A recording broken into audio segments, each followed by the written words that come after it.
The following compilation features unsettling and spine-chilling tales sourced from Reddit's horror communities. Reader discretion is strongly advised. These narratives may contain graphic descriptions, psychological distress, and themes that could unsettle sensitive individuals. Proceed with caution, as immersion into these eerie stories may provoke fear, unease, and sleep disturbances. Enter this realm of Reddit's creepy horror stories at your own risk, as the line between reality and the macabre may blur within these chilling narratives.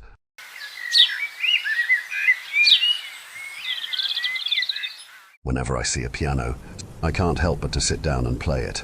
The older it is and the more out of tune, the better. There's a certain quality to the sound that makes each one unique. You can't bend notes or create a different texture like you can on a guitar. But an old piano has a spirit about it, effects not created with electrical pedals or technique, but built into the soul of the instrument. A history of pounding emotion, and maybe even a little bit of neglect evolving the timbre to a haunting, inescapable quality. An old piano absorbs the character of its owner, some more than others, depending on the intensity of the musician or the madness thereof. On one such occasion I was lured to a piano that could do more than play a melody. Janice Algood, an acquaintance from school, suddenly took an interest in becoming my friend. Her tone was obsessive, and her demeanor belied her disdain for any of my interests and hobbies, except for the fact that I knew how to play piano. In fact, it was her only interest, her solitary source of conversation. "What's the most difficult song you can play?" "I'm not that good," I would explain. "But maybe you're good enough. When the time is right, I want you to play a song for me. When the time is right, give me the music and I'll see if I can play it. You can come over my house after school." "No, you can only play it in one place and one place only." This same conversation occurred on a regular basis without much variation. I grew tired of it and tried on multiple occasions to talk about something else. Her unwavering focus was both unsettling and tiresome. Finally, she decided to come to my house. I was excited, for although her personality was unabashedly myopic, she was stunning, beautiful in every aspect, a creature without flaw. Her visit was without excitement, of course, and in due time I relished the hour she would exit through the front door. We talked of nothing but playing the piano. When I finally convinced her to let me play the piano, it felt more like a tryout than a performance. "Your timing could be better. Could you play that part over? But this time hold the B flat for effect." "Yes, I like that." "No, do this and do that." It drove me insane. I was too passive, too enamored, to tell her that I was tired of playing piano. All night I practiced under the strict, harsh badgering of a demanding tutor, one that I never even imagined played any sort of instrument. And then my alarm rang. "Is it 6? Time for school already?" "No, silly. It's Saturday. We've been practicing since Thursday." I could fathom playing through the night and losing track of time, but playing through an entire day, with the sun coming up and going down again, my mom wouldn't let me miss school. No, she was out of her mind. I walked over to the television and turned it on. Sure enough, the Saturday cartoons were on. "I told you." "Hey," she said as she opened the front door, "I want to take you somewhere tonight. A date. It'll be fun." She smiled, turned, and walked out the door, without waiting for a response, knowing that I wouldn't refuse. I was exhausted and slept throughout the day. It was a fitful sleep, littered with episodic nightmares of hellish creatures and murderous villains, killing and torturing souls while dancing to a boy playing a giant grand piano. A boy who looked like me except for his scalded, bald head. The doorbell rang at 8 o'clock. It was her, dressed in a long black dress with a purple shawl thrown around her shoulders. "Come on, silly."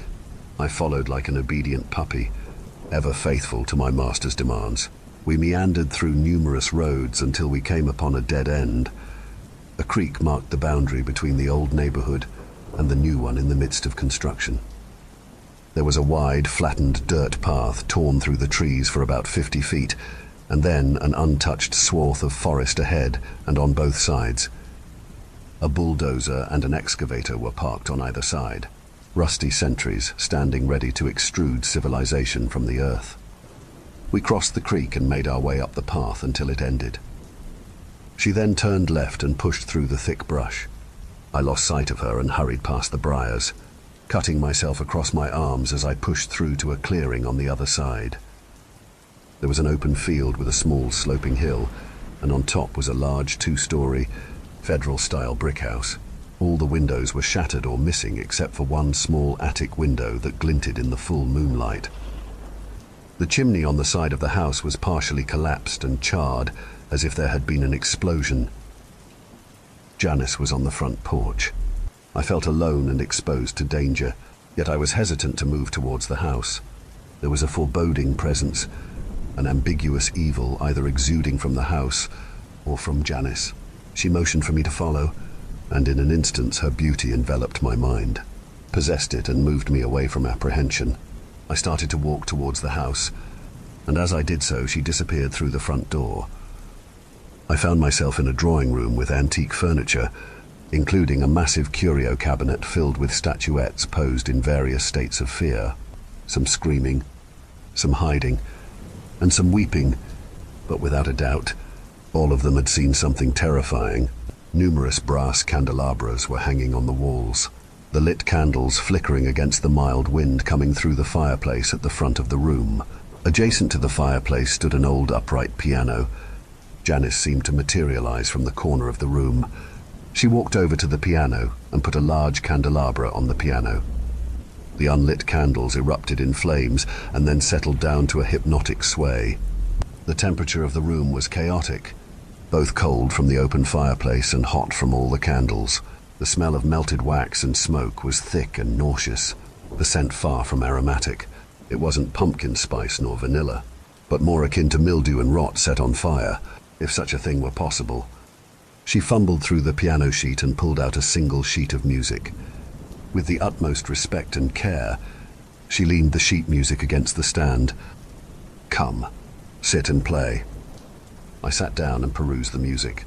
It didn't seem too difficult. Some fingering I wasn't too familiar with, and the notes a little difficult to discern. The paper was yellow with age. The musical staff was a faded black, but the notes were in thick red ink. It was a short piece I knew I could master if I could figure out where the notes were on the staff. If I played through a couple of times, I was certain Janice would correct me.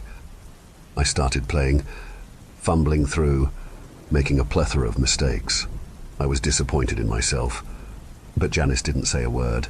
I kept playing through the errors, coming back to the top of the score after playing the last measure. The melody was haunting and sad, but mesmerizing. My spirit was enmeshed in a mystical pain, a suffering in the heart that induced a severe feeling of fear and loss.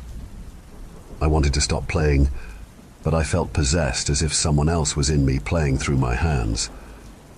I played the music several times, immersed so deeply into the melody that I had forgotten about Janice until I heard a deep, long moan, hoarse and dry like a man.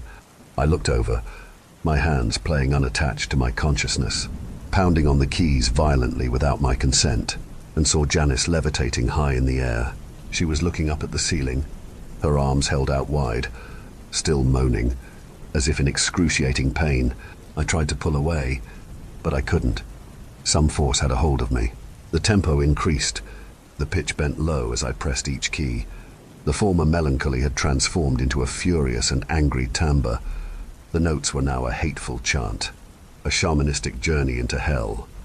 Now I couldn't look away from Janice, my head forced in one direction. She quickly looked down at me, her eyes white, and her face contorted in a menacing grin. She laughed and began descending. When her feet touched the floor, her head shook from side to side. The top of her skull split open and peeled apart. Her skin folded away from her body on either side. Beneath what used to be Janice was a man covered in blood, slowly exposed by the peeling away of her skin. The man pulled the rest of Janice's stubborn skin away from his arms and legs. He stepped away from the pulp of flesh on the floor and made his way towards me. I was still trapped in the melody, unable to get up and run. The man came closer into the light, his nudity covered in blood, his identity unknown. He wiped his face clean. My heart raced. My stomach churned as I stared back at my own face. The only difference was the white of his eyes. He walked over to the curio cabinet, looking with pleasure upon the collection of statuettes, frouncing in fear. After some time, he turned, walked over to me and touched me on the shoulder. His body dissipated, and I felt an invasion of my mind, another being lodged in my thoughts. My hands were freed from the keyboard, my will once again my own. I jumped out of the seat and ran out the door. I don't remember the journey home. That vision was stuck in my head. The levitation, the stripping away of Janice, and then my own devilish walking towards me. I didn't see the path in front of me, nor remember walking through my front door. I only remember waking up the next morning, seeing a figurine of Janice on my desk, on her knees, with a plea on her face for mercy. I took it and threw it in a dumpster, but eventually it appeared again. It always does. I have given up on ridding myself of Janice. I can accept that. I just wish I could get that melody out of my head and the thought that one day he'll tire of me as well. Thank you for venturing into the darkness with us. If you dare to explore further, be sure to subscribe to our channel for more spine-tingling tales of horror and the supernatural. Remember, the shadows hold endless mysteries, waiting to be unveiled. Stay tuned for more bone-chilling stories as we continue to traverse the eerie depths of the unknown together. Until next time, may your dreams be free from the haunting echoes of our tales. Or perhaps not.